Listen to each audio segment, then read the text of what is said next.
Hello, welcome to FootPrints. My name is Samuel Attah-Mensah. We'll take this short break. When we come back, we'll be opening a whole new chapter in our conversations on this program. Welcome once again. Born on 14th December 1948, Professor Stephen Adei is a Ghanaian educationist, writer, economist, and motivational speaker.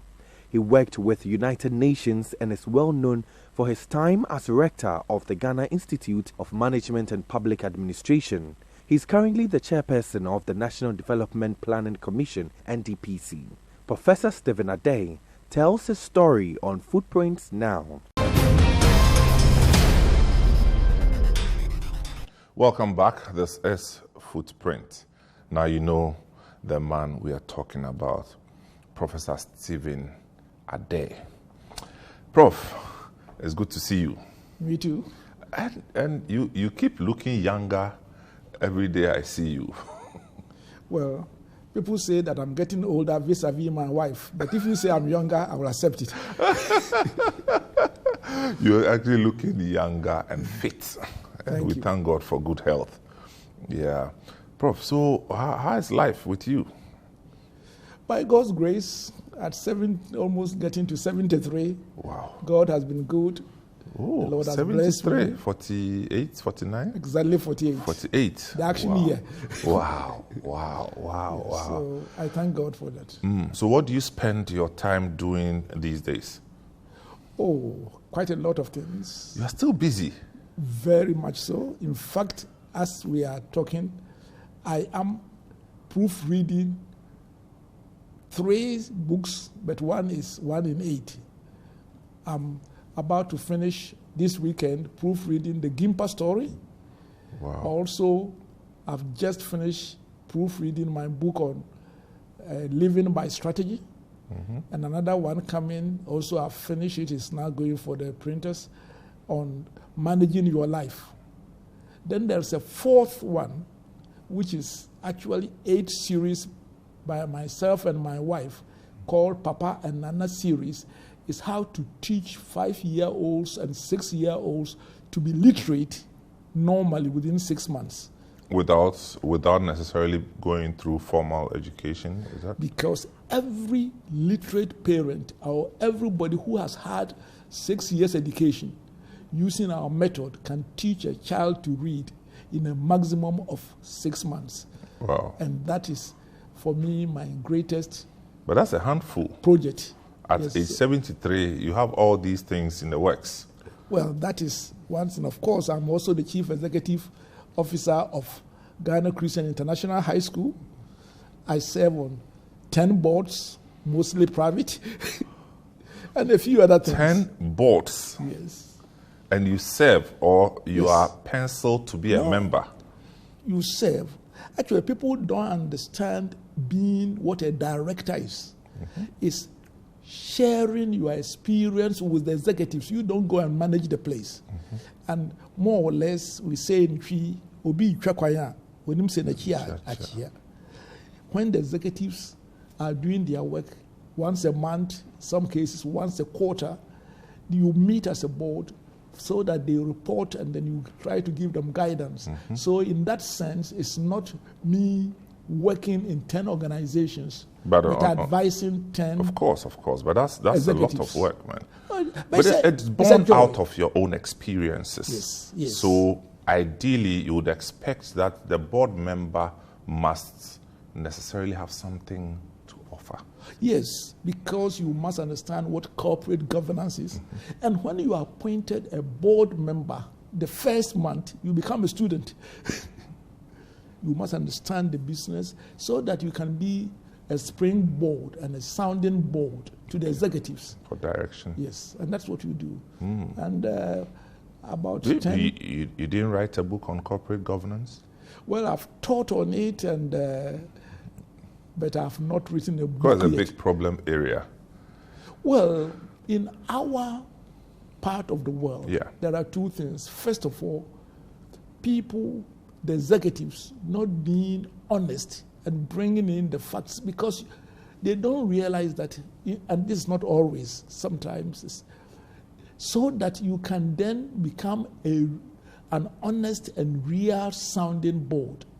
That's one thing. The other is oftentimes other people serving with you, in few cases, will not spend their time to study the papers, and then they will come and then try to throw in some views here and there. Whilst it is incumbent upon board of directors, it's a fiduciary issue that you are going to give your best, and your only interest is in the welfare of the corporation and not self-interest. And there's so much people thinking that serving on the board is for them to benefit. In fact, it is against corporate governance principles, other than your board fee, not to benefit. You are there in a trust position for the shareholders and not for yourself. It applies to Ghana as well, what you just said. It has to everywhere. And for me, I would rather... Ghana board member doesn't want to benefit directly. Yes. And when I'm a board member, I insist on that, and I have troubles, and sometimes I'm thrown out, and I would like to be thrown out rather than to compromise on this fiduciary responsibility. Again, because people see board membership as another, if like pseudo-employment. It's like I've been Unfortunately, and our political parties and politicians think that they do you a favor by when appointing you to the board. And because people, unfortunately, are appointed to the boards not because of their knowledge and their capacity, but as a reward. As a reward. Whilst if you are really worth your sauce, being appointed a board member is a responsibility. And actually, it should cost you something. I can see whether I'm a board member of GRA or Judicial Council or a bank. That should not be where I butter my bread. That's correct. It is. But unfortunately, my party is in power, my friend is there, and therefore is my turn. Because that's what they are. And immediately you are compromised. Wow. And it's one of the biggest challenges in corporate governance in Ghana. Prof, so with the wealth of experience that you have garnered over the decades, not just in Ghana, I must say, spanning different continents, you did your PhD in Sydney, Australia, is that correct? Was it taught as in on campus, or you did?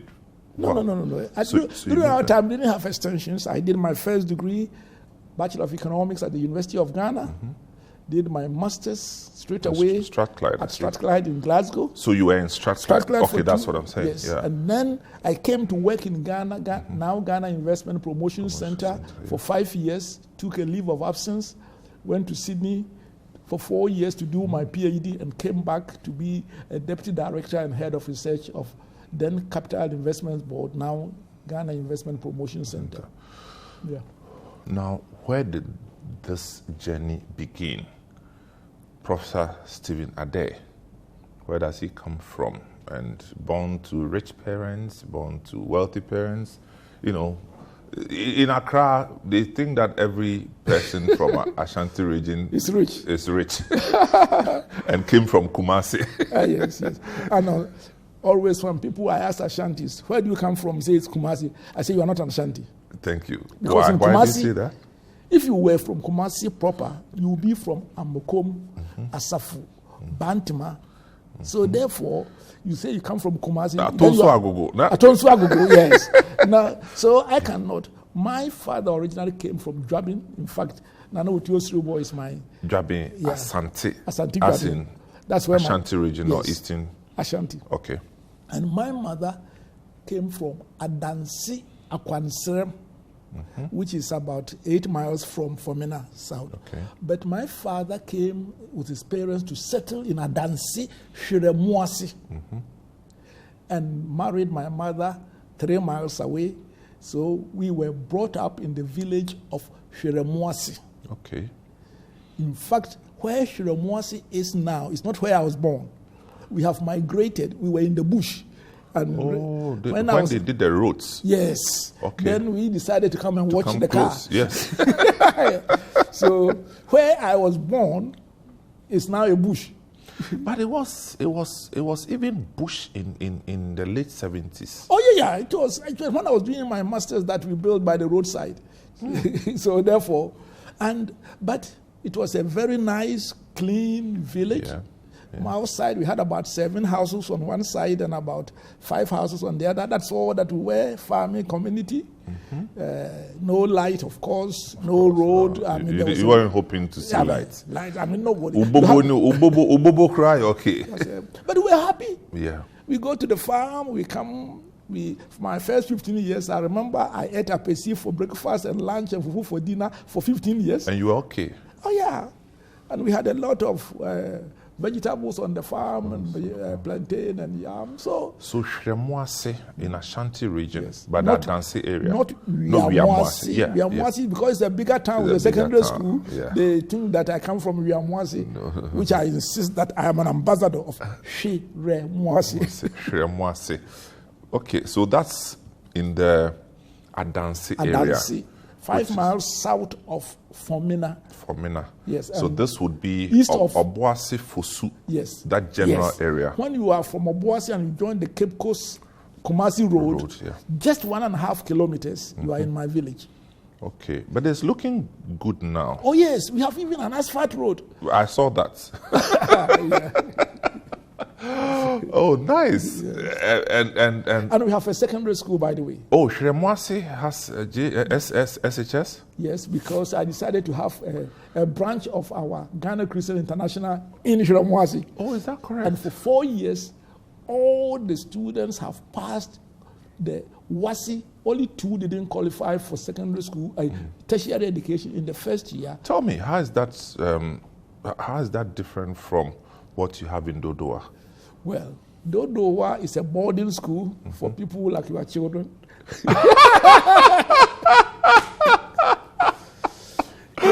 Oh man, I like that. Shremwase is a community school. You must come from 10 kilometers, the villages there. Wow. Even we don't allow people from Famina to come. They have a secondary school there, Ahmadiyya Secondary School. Yeah. They have sneaked some people from Dompasi who we have banned, and from Dompasi no more. When we couldn't get enough students, temporarily we had about 80 students, boarders from outside. But all the 280, apart from these, are from the villages. What's the point? Because you are not going to make money with this. No, in fact, we subsidize every student from about 3,000 cedis a year. Wow. And the point is this. When some of us, by God's grace, were able to go through, not even secondary school, training college, it seems no children were having the opportunity because they cannot compete before the free education to go to secondary school, and their parents even couldn't afford. So my wife and I felt that the best that we can do for the community was to have a secondary school there, and whatever it takes to make sure that the children pass. So when they come, unfortunately, 90% of them, when they come, they cannot read and write, having finished JHS. And it's painful that the teachers are paid and they refuse to teach. I say they refuse because they are capable. And during the examination time, they will collect money, 60 cedis from each of the children. In the name of extra classes? No, to bribe the WAEC people, the police, and the head teacher, and everybody else. Vigilators? Yes, so they then help them to pass.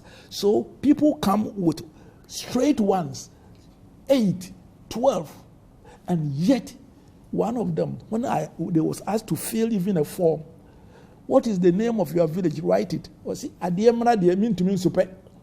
I cannot spell Adiemra. Wow. So in the fair 7 years ago when we started the school, and I found that one, I said, teachers, please, take them through class 1 to JHS 3. They said, no, this is crazy. I said, no. Fast track. Take the class 1 books. Let them go through. If 1 week they know it, that's fine. So they then go to class 2, class 3, class 4, especially maths, English. And we were helping them also with computer science. You won't believe it. After 1 year, all the children were literate. And then we started the normal secondary school, and they got 100% pass. And even Ashanti University gave 2 MasterCard scholarships. So to us, people don't realize that's amazing. My greatest contribution to my society. And this is with contentment. It's of great gain. And I go there, I sit with them, I eat with the kids, we laugh and we do it. And now, at least every year, we are having about 100 of them. And they go to school for free, is that correct? No, other than that, you can't discriminate. I asked them to pay 450 Ghana cedis a term. So 1,350. But that is just a come. We give them free clothing. The school uniform is free. Gone. Free books, and every book they need is provided for them. Their laboratory, it's, in fact, for 2 years, we won the National Computer Typing by Edifi. It was won by Shiremwasi School at the Epoma compound. They won it. National competition. So that is free, everything. And since they are in their villages and their towns, we go and pick them free, transport for free. Okay. So and then each one of them has a free proper lunch, which I like the qualification, proper lunch. Don't say anything more. And we make sure that their lunch is such that even if they ate the one meal, it will be sufficient health-wise for them. So whatever they will eat at home in the morning and the evening, we will allow it. So it's been a wonderful experience. Interesting. This contributing back to your community, the community that yes, you know, made you who you are. Tell me, growing up in Shiremwasi, class 1 through elementary school, how was it like? Well, it was, for me, school was a privilege, because actually my father unfortunately had insisted of all his many children, a polygamist, I should accompany him to farm and not go to school. So my mother dissented and they nearly divorced over my head. So I went to school a bit late, and therefore my father was late is what year? About 7 years. Okay. So, but I was not too late. Yes, I was able to make up for the year. So therefore, I didn't. By 16, I'd finished elementary school. So that wasn't too. That's middle school. Yeah, middle school. So, but all in Shiremwasi, or you had to travel. Shiremwasi, you had to go up to P6. P6. That's primary 6. Yes, for you. primary 6. So I enjoyed school. I was able to cope with the. Is it because you were first all the time? I must say that for the 10 years, apart from one term, I was always first. Well, you definitely enjoy So school. and oftentimes the teachers would make me stand in and teach for them. So therefore, I was, and that helped me because I didn't have books. So the teachers' books I was able to use. So it was and then when you reach P6, then you have to compete with about 6 or so villages for one middle school at Brofidru. At Brofidru? United Middle School. Yeah. And so I which is a few just about a little over 1 kilometer. So every morning you go, you go to the school, and most of the time walk? Oh yeah, walking 1.5 kilometers to school was normal because our farm is 3 kilometers. Oh yeah. So actually, when I talk about, that's why even though we were poor, I had only one cloth a year, one school uniform. I never felt poor because everybody was poor. Oh, yeah. I mean, so it was the standard. Yes. Poverty was the standard. Yes. Take that. The only people who I felt they were privileged was those whose mothers roasted plantain, so they would get the plantain to eat, and then they would give you small. So therefore, that's why that was not much. So you would go to middle school when you are in standard 10 or grade 10. You go and look for a place to squatter in Brofidru to prepare for your hall. That's a middle school living certificate. Yeah. So it was very. Wow. The only time I felt a bit disadvantaged was when I got admission to Prempeh College in Fansipim, agri-memorial at various stages, and all of them my parents couldn't sponsor. Then people whom you were relatively better than were going to secondary school. Then you realize there's something wrong with you. That's the only time I felt poverty. The first boy not going, and the second, third people going to secondary school. So let me put it in so first 6 years in Hwemwase Methodist School, you moved to United Middle School in Brofiedu. Yes, very good. Meaning that you went through Form 1, Middle School 1 through 4, or Form 2? 4, yeah. Up to Form 4. Yeah. But I was passing secondary school along the way. But because from Form 2 you could start writing a yes, and I was always passing. So you pass. Yes. I got admission to pass no way, we used to call it pass. Prempe, Mfansipim.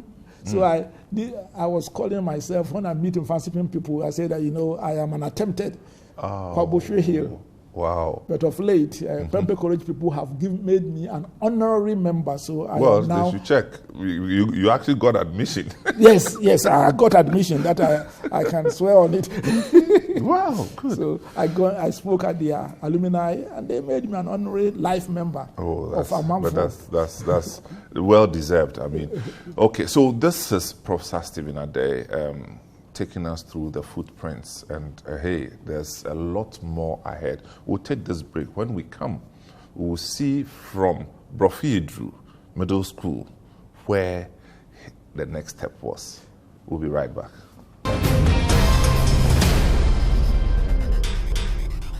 Welcome back. This is Footprint, and I'm here with Professor Stephen Adei. I mean, this name, when you Google it, the number of things you see, you'll be shocked.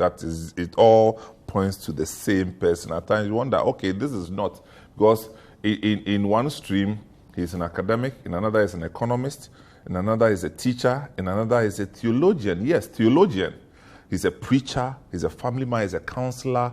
Look, he's many things to many people. And a farmer. And a farmer, actually, a farmer. Yeah. I don't know what he will become to you after this episode, but let's hear him again. So from Brofiedu Middle School, you proceeded to secondary school eventually? No. Okay. Tell us about that. Of course, I couldn't go to secondary school for want of... Actually, I believe... For financial reasons. If I had gone, I would have gotten scholarship, but we couldn't pay the admission fee.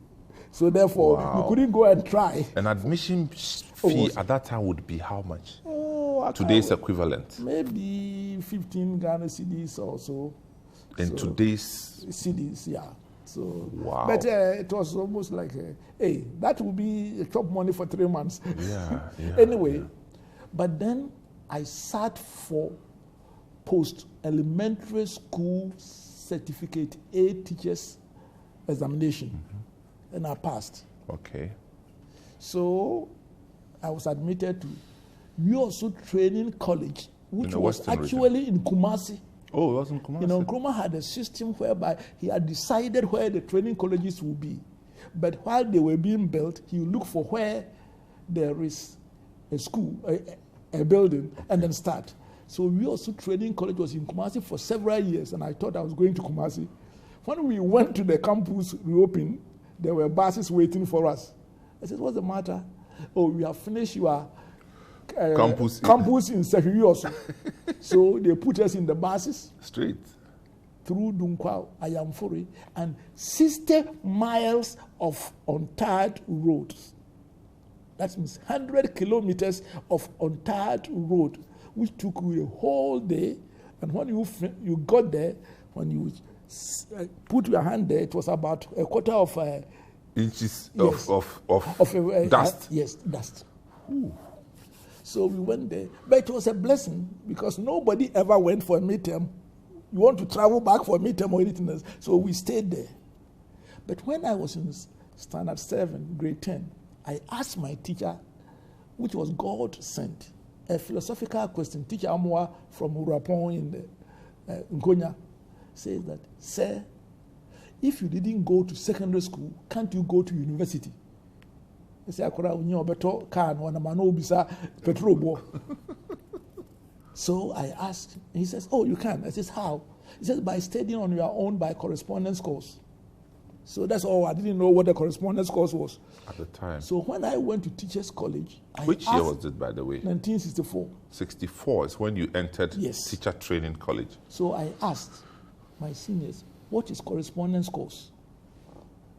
And that time they were giving us allowance, about 5 cedis a term, a month, which was a big money for the villager. If I had gotten that one, I have gone to fancy film. So I asked the seniors, you can order, during the good old days, you can order the study material from London. I says, where? They gave me 3, Wolsey Hall, Metropolitan College, and Rapid Resource College. Yes. I said that I like the name, Rapid Resource College. So my first money, I ordered for that. And boy, I was only just past 16 years. I had no responsibility, nothing. Studied 2.5 years. In my 3rd year, first term, I attempted O-level. You mean in your 3rd year in certificate teaching course? I studied on my own and I attempted the O-level London University. And of course, the subjects I took, you will laugh, but don't laugh. No. Ancient history, Cree, religion, theology, and then of course English, maths, you had to do it. And even I attempted literature, which Chaucer and Alexander Pope, I couldn't understand it anyway, but I attempted it. When the results came, 2.5 years in training college, I passed 4. But of course, I passed maths, I passed geography, I passed ancient history, and I passed religion. And all that we needed was 5. So English there, if you go to Bofiedu, English is difficult. You need to do more. So everybody was almost, hey, Stephen has passed 4 subjects. It was a history. So I was emboldened immediately to register for A-level the following year in mathematics, geography, and I said, what will be the 4 subjects? I said economics. I haven't studied, so I added 3 economics, and I ordered for the materials. So mathematics. I liked it. Geography and economics. Then I added the English because I had to now pass the English. And so I studied economics for only 11 months. When it came A-level, I passed with a E. Wow, that was a good pass. Oh, yeah. I mean, that was the lowest grade, though. No, it was the lowest pass, yes, proper pass grade. I'm asking. And I got geography B. And mathematics subsidiary. There was the use of subsidiary. Yes, I remember that. Middle between there. Yeah. And then I passed the English with a E. Maybe by 2 marks. Yeah, but the thing is that... So at A-level... You didn't have anybody teaching you? No, only by correspondence. 3 years after elementary school. So you read yourself? Yes, that's... With your own understanding? Yes. But the notes were very good. If you followed it, it gave you, it was graded. It was with mathematics, how are you doing it? Yes, the same way. It's just you follow it, and then you send it, and they will grade it, and if you have mistakes, they will come and tell you where to correct it. And that's what, it was a wonderful system. Yes. Wow. So I was qualified after 3 years of elementary school, but I stayed to finish my the certificates, teacher training certificate. And started teaching small before coming to So by the time you were done with teacher training, A-level, you had your A-level as well, A-level. Your O-level and A-level. Yes, I was qualified to come to the University of Ghana. Whoa. So how long? And during good old days, 5 O-levels, 2 A-level, even because Legon were only 3,000 people. So did you? So let me take that again. From Brofiedu, you went to teacher training. Yes, finished with teacher certificate, O-level and A-level in 4 years. So after where did you go? Well, they posted me to a very interesting town, not too far from Obuasi, 3 miles. We used to call it Attah-Mensah. Oh, okay. Was it a nickname of the town? No, that was the name then. Now they have changed it. People have been laughing at them, so they call it Odumasi now. But that was Attah-Mensah. It was written on the name of the village is called Attah-Mensah. Yeah, Food is sweet. But modern day terminology is called Odumase. So Oh, please, when you use that road and you see Odumase, they are suspect. So I was teaching from 4, but then I got admission to Legon, so I left. And I came to Legon to do my BSc. Good. Wow. Then it was 3 years. So I finished my Bachelor of Science before those who went to Fasipim came. I came to do their. You mean your year mates? Yes. That went to Yes. their I finished regular my bachelor school. degree before they came to Legon. You mean before they came? Yes, because it was 7 years, not 4 plus 3. So you mean through this, Yes. you had to shortcut it by another 2 years or And so? I went and did my master's and came and taught them in Legon. Oh, Those who man. taught in, who did economics. Are you serious? Yes, by God's grace. But that's interesting. Yes. So your pathway, which at the time Was a disadvantage. Became the greatest advantage. Wow. Now this is amazing. Okay, so And since then, teaching has been in my blood. I love teaching. well, you're still teaching us. So in Legon, tell me, your time in Legon would be late 60s? Yes, 68. 68. That's when you entered Legon. Yeah. Okay, and which courses were you offered? I was offered theology, economics, and geography. But after 2 weeks of theology, I said I won't do it. Sad to say, I was born again Christian. I loved Jesus Christ, and some of the things they were saying in the class, I knew were not true. And so I said I won't do theology. And I went to Professor Abraham in sociology. I said, I beg you, I won't do their theology. I won't sit under these people for 3 years. Can you let me change? And he asked me, a white man, oh, young man, so when you get honors in economics, will you do sociology? Will you do it? Of course. How was he going to say no? I said yes. So I ended up doing sociology, geography, and economics. And during those days, you don't do any major examination until the end of the year. FUE. If you fail, you go home. Bubra. So, FUE. The whole year, nothing till end of year. And when you are misbehaving, seniors will tell you, FUE, FUE is coming. And me, I didn't. So when we finished, I had to go to Fiomasi. I didn't have money to come and even look whether I've passed or not. You mean when you finished the FUE? Yes. So, do you know what? When they reopened school, I took my bag, I came to Legon, not knowing whether I have passed or not. So I went to look. When I went straight, it was all in front of BAM Library to go and see. Sociology, honest. Geography, honest. Economics, honest. It's called it triple honest. I said, maybe there was. Then a friend of mine had the audacity, my mate. He said, Stephen, I thought we were going to fail. And I said, why were you thinking that I was going for teacher German? He says, Friday you are going for prayer meeting. Saturday you are going for Bible study. Sunday you go to preach in secondary school. You cry, you 7 days, you're failing now.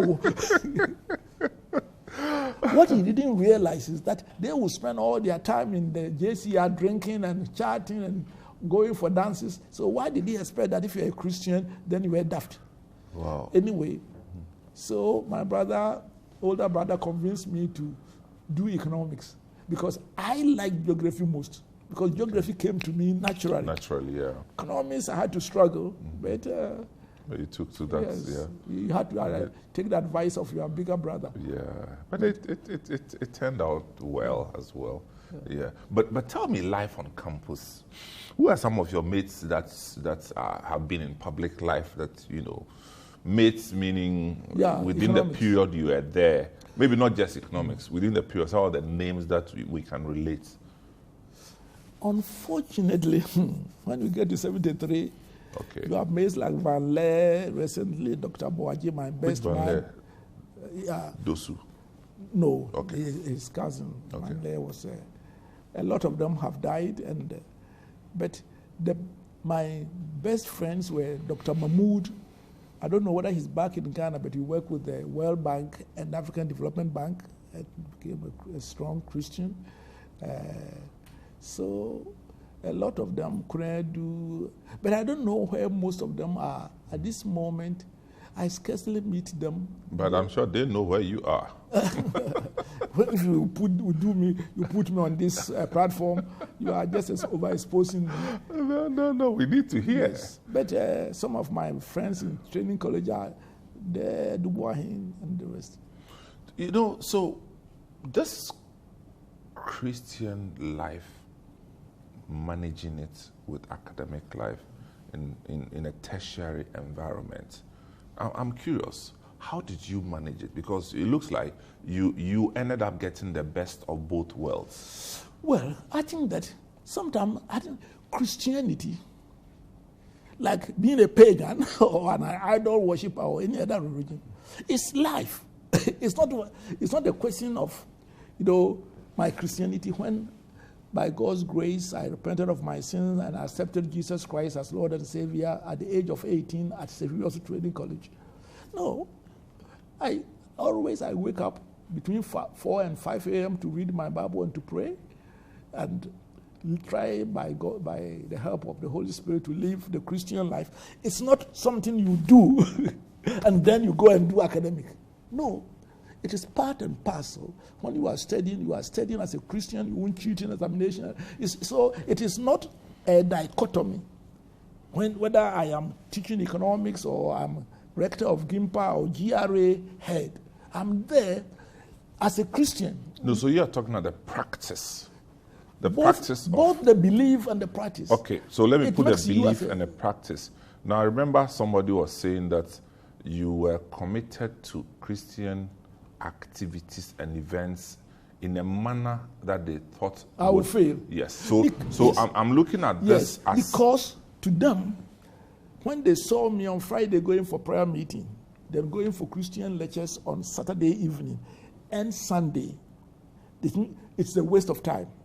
But they were spending more time in chatting, sitting in JCR, drinking, sometimes maybe going after girls and other things. So they spend more time, except that their lifestyle is different. The thing is, when we are way younger than your generation. When I was in KNUST, as a Christian, I disagreed with a particular habit.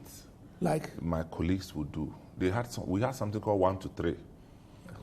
They wake up in the middle of the night and go to Pajo Stadium to pray. To pray between 1 a.m. and 3 a.m.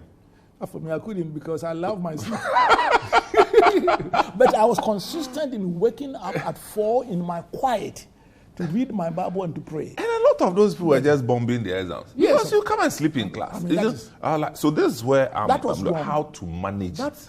Actually, that was wrong, and they didn't get someone to advise them. Being a Christian doesn't mean you go wake up. For me, anyway, I would have died if I didn't have my 7 hours sleep. Christianity is accepting Jesus as your Lord and Savior and letting your life be directed with the Bible as your standard of living. Mm-hmm. It has nothing to do with this shouting. No, they're shouting there this time. The shouting has taken over everything. They don't allow you to sleep, and they think that... It's called Kabe. And then when they finish, some of them go and steal and fornicate. Please, that is... If we go to that area, we'll need about 5 episodes. Please, we'll stop there. Because they are Kabeing. I hear that even some people greet themselves in tongues. I mean, this is foolishness. Oh, man. Being Christian is living the Christ-like life in all spheres of your life, in your family life, in your work life, in your relationship, and everything. You don't call yourself a Christian and go and get a bribe. Yeah. No. And you think that God is not in the office? But this thing is deep because, you go into a retail industry, let me use industry, supply chain, warehouses, and you have Christians. All they do is keep stealing. They are working as shop attendants. They are stealing. I doubt their Christianity. They are churchgoers. Because if a man or a woman has the Holy Spirit in them, and they go and say that they are tongue speaking, you cannot, if you are truly born again, you cannot do wrong and be able to have your peace. It doesn't mean that you are perfect, but when you do wrong, you will be so convicted by the Holy Spirit, and anyone who is born again and lives in sin, habitually, I doubt their faith. This is still Footprint. It's not church, it's Footprint. And we are having a conversation with Professor Stephen Adei. You can have 30 minutes of conversation with Prof and not have some of these conversations about the Christian values and how they should impact society. We are still in Legon. We'll be exiting University of Ghana soon, but we'll take a short break. When we come back, we'll see how he left University of Ghana. What did he do after that? And how did he end up in Australia? Footprint right here. We'll be right back. Welcome back. This is Footprint. My name is Samuel Attah-Mensah, and I have Professor Stephen Adei here. Now, tell me, your surname is Adei, A-D-E-I, right? Yes. Adei. Adei. Oh, okay. But it's all the same. It's the 40th lunar month. So it's Adai, what we are equipping, Adai, all of them are. But in my family, we're 7 brothers, had 3 or 4 different spellings because it depends upon who was your teacher in class 1. So you have A-D-D-A-I, A-D-A-E, A-D-E-I. Oh, so it all depends upon your teacher, whether your teacher was an Ashanti or a Ghana. Okay, that's interesting. Because our parents were illiterate. Yeah, they couldn't be bothered. And even my first name, do you know who gave me? You go, what's your name? Kwabremi. What's your father's name? Today you are called Stephen Adei. That's all. That's it. Aquaport. So Prof, which year did you leave Legon? Which year? Yeah, your bachelor's, yes. 1971. 71. Yeah. Now, when you left University of Ghana, what were you thinking you wanted to do? Well, given the poor background, just getting some job Yeah. so that you can look after yourself and your family. Mm-hmm. So, and God was good to me. I was offered a job as an economist in the Bank of Ghana, assistant manager by Barclays Bank, evaluation officer by Capital Investment Board, now Ghana Investment Promotion Center, and then assistant economist in the Ministry of Finance, where I did 3 months as a vacation job. So that was the good old day. You young ones were not born, so now it's unemployed. So I had these 4. But eventually, I decided that I will not go to the banks. And do you know the reason? I did money and banking. I said that, how can I go to my village and say I'm working in a bank? The next morning, everybody will line up for money. Wow, that's real. Yes. So I chose to go to the investment center. But fortunately, I was offered a scholarship, Commonwealth scholarship, to go and do my master's at Strathclyde. Just when you Just after finishing degree. So it was a big decision. I went to my father in the village and I said, Dad, this is... But how did you... What, you did so well with your first degree? Fact, is that the first 6 who did economics were all given scholarships. 4 of them were sent to University of Ontario, and then the 2 of us, me and my best man, got Strathclyde on the basis of Glasgow. Yes, on the basis of our score. Whoa. Yeah. You got first class? No, in our time, the economics was wicked. They will give the expression on your face tells it all. They will give 1 first class in 10 years. That was the rule. So no matter, and the year before us, Nankani had gotten first class. So that was it. So Nankani, as in Nankani Indian? Yes, he was born in Kumasi. Right? Yeah. So he became a World Bank vice president. So all of us were first class materials, but we were given second upper. And when we went to do our masters, all of us were tops and our doctorates were tops. In fact, in the University of Strathclyde, I was told that my master's degree was the best social science results in the university's 200 years. Wow. And yet Legon will give you a second upper. That was Boateng's days. And that They were preparing you for Strathclyde. But tell me. When my father, who is illiterate, says that, you know, as we are poor, whatever you think is good. But I decided that I would risk and go and do my master's first. So that I went for 2 years and then did my master's. And when I came, Ghana Investments, Capital Investment Board, as soon as I came, I said, sir, you know, I passed. And before I went and told them why. You mean the same Dr. Donko Fojo yes, in Kumasi? Great mentor. So I went and told him, and he says, go and do your master's. When I came back, I went to his office. He says, go and sit down and start a job. And he mentored me for 5 years. Okay, we'll go back to Strathclyde. You know, because why Strathclyde? You must have an interest there. No, because you see, you've established your background clearly, and you are a have-not, you know, cultured under difficult financial conditions. Normal financial conditions then. Relatively, I'll say.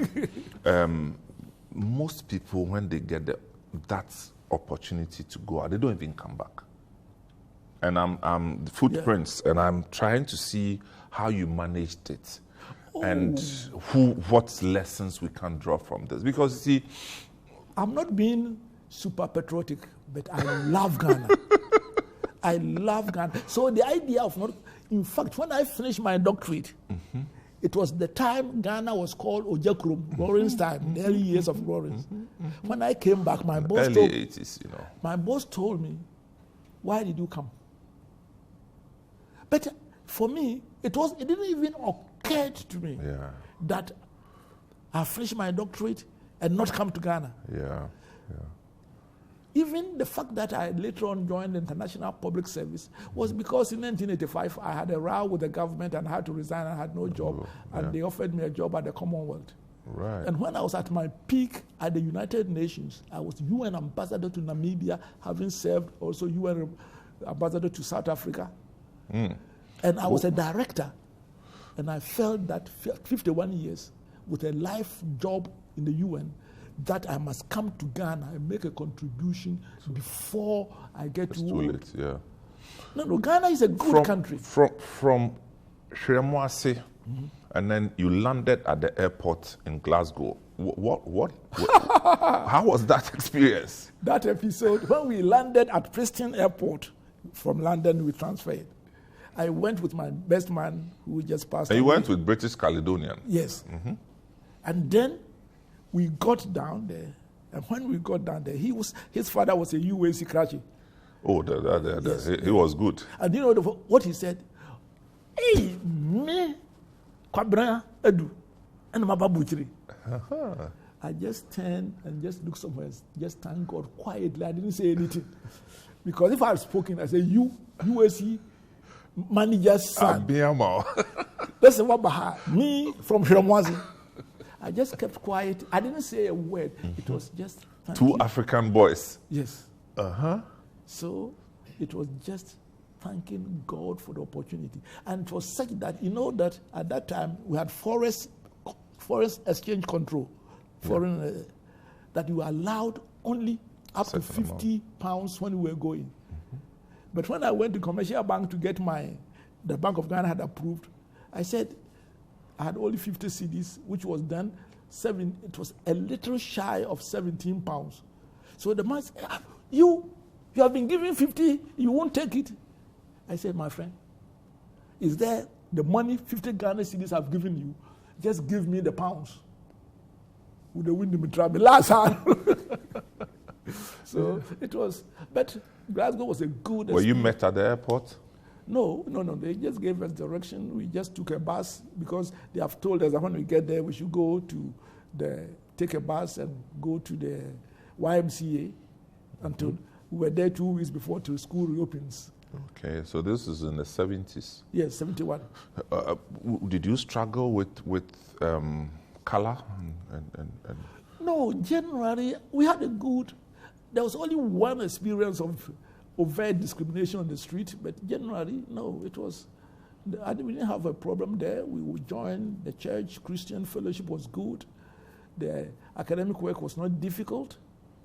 Both of us, Do you meet any other Ghanaian students there? there? In fact, the former NDC chairman? Yes.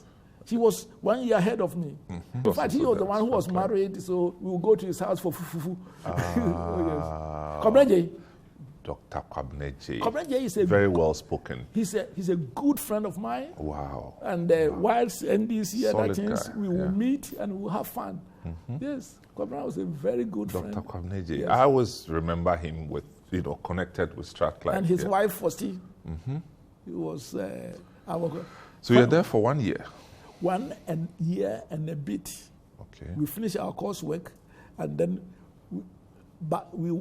it has been arranged. We went to EC, Economic Commission for Africa, to write our thesis. In London? No, in Ethiopia. Oh, okay. So we went there and wrote our thesis. It was part of our training. And then we sent it back and then returned to Ghana in October 73. And then did you follow it through with your PhD, or you had to No, come and I work worked for for 5 years. Okay. In So Ghana tell us with the about that investment experience. center. Came back to Ghana. Yes, it was good. I was an officer at the Capital Investment Board, now Ghana Investment Promotion Center. Enjoyed my work, mentored by Kwame Donkofojo, who later became de facto Minister of Finance. So during that time, I had even one leg in the Capital Investments Board, and I was supporting him in Finance Ministry. Finance, writing introduction to budgets and everything else. Wow. So it was wonderful. He would stretch you, not because he wanted to punish you, but so that he can bring the best of you, and when you made a mistake, he will correct you. So I call him still Dad, and I was so pleased when he was about 83 launching his autobiography. He asked me to come and speak at the place. Wow. He still called me. But he's at 80 something. Yes. Dr. Donkofojo is so busy. Intelligent, working, his mind is sharp. And then we've been trying to interview him. We've been to Kumasi. Yes. We spent 3 days in Kumasi. You couldn't get him? No. Not that he will speak with us. Yes. But something now comes up. He has to go to Mampong. So next time, you know his house in Ishiaso. Yes. Just go and sit down there. When he comes home, you catch him. Well, I think Kojo Akoto did that the other time. Okay. And got the book from him to autograph. He says that, his son has shown him the trick, shown you the trick. That's lovely. So I worked for 5 years, got another Commonwealth scholarship to go and do my doctorate in Australia. Wow. And I spent 4 years there. A very productive years with a PhD, chartered secretary, and 3 children. I like the emphasis on productive years. Yes. God. So by this time you were certain which career pathway. No. It was always economics. So in all these economics, and did my doctorate in economics. And all the time when I was in Ghana, 5 years, I was teaching at Legon part-time. Oh, okay. And when I returned from Australia, I was still working and teaching economics. The other day, I was surprised when the governor said that I taught him international trade and finance. In Legon? Yes, so he sent me the tithe. But Addison will kill me the next time he sees me. Oh, that's nice. So you're still teaching in University of Ghana as a part-time lecturer in the same faculty that you found yourself. Yes. I love teaching. So whether you pay me or not, I teach. At Legon, at GIMPA, as rector, 9 years, I taught for 9 years. Oh, teaching is in your blood. That can't be taken away. Every day I taught. Every year I taught. Wow. So economics what again, moving from Ghana to Australia. And Australia is very far from Ghana. And it used to go 24 hours in the air to get there. Huh? You change plane 3 times, 24 hours. What was your route? Through South Africa at the time? That time you couldn't go through South Africa. You have to go to Europe And from Europe, you go to Asia, and from Asia, you go to Australia. Wow. 24 hours. Wow. Travel time only. Wow. But these Australia days, is lovely. When you go there, they are nice people. I spent 4 years there. I came home only once to do research. 4 years is a long time. Yeah, but I was with my wife, so what do you want? Oh, okay. And producing 3 children. that's very productive. Oh, yes. So you are in Sydney all through? Sydney. Of course, yeah. I see, that's where you lived. But I traveled, but that's where, Sydney University. But at no point were you tempted to remain there? That's Not once. And you didn't have offers? Well, in fact, the only one was to go to Vanuatu as a missionary. The island? Yes, as a missionary. Okay. Which I accepted, by the way, because I wanted to just serve the Lord a little bit as a missionary.